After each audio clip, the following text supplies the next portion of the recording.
बुरा वक्त से कभी घबराना नहीं चाहिए, क्योंकि बुरा वक्त ही बताता है कि लोग क्या थे और व्यक्ति ही दूसरे काम का बदला लेता है, लेकिन जो ताकतवर होता है वो माफ कर देता है। लेकिन जो बुद्धिमान व्यक्ति होता है वो इग्नोर कर देता है, नजरअंदाज कर देता है और बच के निकल जाता है। क्योंकि अगर कोई व्यक्ति आपको पहली बार धोखा दिया तो इसमें उस व्यक्ति का गलती है, लेकिन वही व्यक्ति अगर दोबारा धोखा दिया तो इसमें आपकी गलती है। सबसे समझदार होके चलिए और मिजाज में कुछ सख्ती भी रखिए। लोग पी जाते अगर समंदर खारा नहीं होता तो थोड़ा सा सख्ती भी बना के। घंटा पढ़े, कितना घंटा पढ़े सर, पढ़ो चाहे 6 घंटे, लेकिन जो तुम्हारा सोचना है ना, सोचना, तुम 14 घंटा पढ़ते हो लेकिन जिस चीज की तैयारी कर रहे हो उसके बारे में सोचते ही नहीं, वो तुम्हारा मेहनत व्यर्थ है। मजदूर में और राजा में पता है क्या फर्क है? मजदूर से ज्यादा मेहनत राजा करता है। मोदी जी तो कहते हैं मैं सिर्फ 5 घंटे सोता हूं, चलो हम 6 मान ले, 7, 8 से ज्यादा मैं नहीं मानूंगा। वो कहते हैं हम 5 घंटे सोते हैं, 19 घंटा तो मजदूर से ज्यादा काम हुआ कि नहीं हुआ? लेकिन दिमाग का काम है, वो भी जिंदा।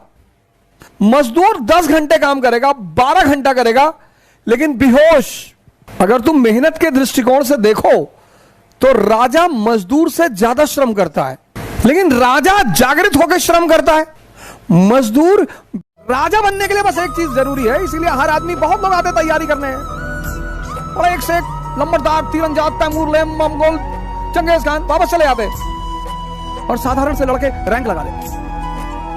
मैंने कहा ना, तुमको पता ही नहीं रावण को कहां मारना है, ताकत से ना मार पाओगे, मार ही नहीं पाओगे। देखिए, जो एटीट्यूड है इसका एक मतलब तो वो होता है जो युवाओं की भाषा में होता है।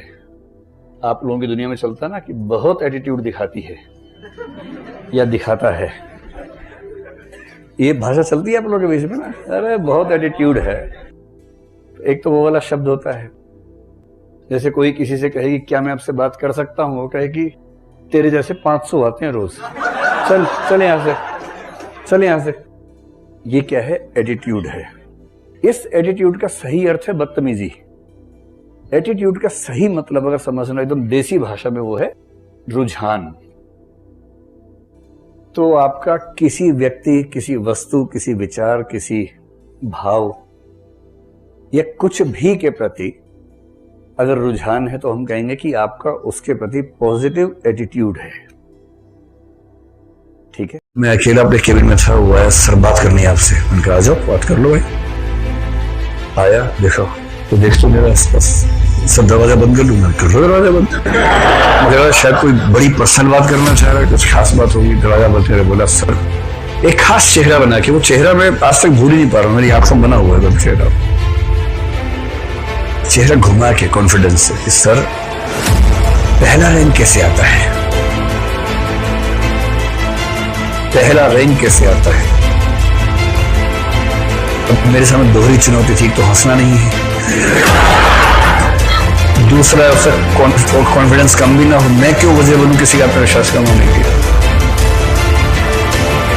तो फिर पढ़ने से आता है, कैसे पढ़ेंगे वो थोड़ा सा बता दिए कि ऐसे ऐसे पढ़ो, शायद आ जाए। कंपटीशन में किस चीज की जांच होती है? समझदारी की। इसलिए कुछ लोग 14 घंटा पढ़ते, 15 घंटा पढ़ते, 16 घंटा पढ़ते, फिर अमर हो जाते हैं। 20 घंटा पढ़ते हैं, फिर अमर हो जाते हैं। पढ़ते बहुत है पर समझदारी विकसित नहीं हो पाती। कहते हम शादी में दहेज नहीं लेंगे, तुमको देगा ही कौन? मेरे मित्र हैं, उनके भाई से मैं अभी इलाहाबाद में मिला, वो 36 साल के युवा प्रतिस्पर्धी हैं, 36 साल में तैयारी कर रहे हैं, वो यूपीपीसीएस का एग्जाम दे रहे हैं।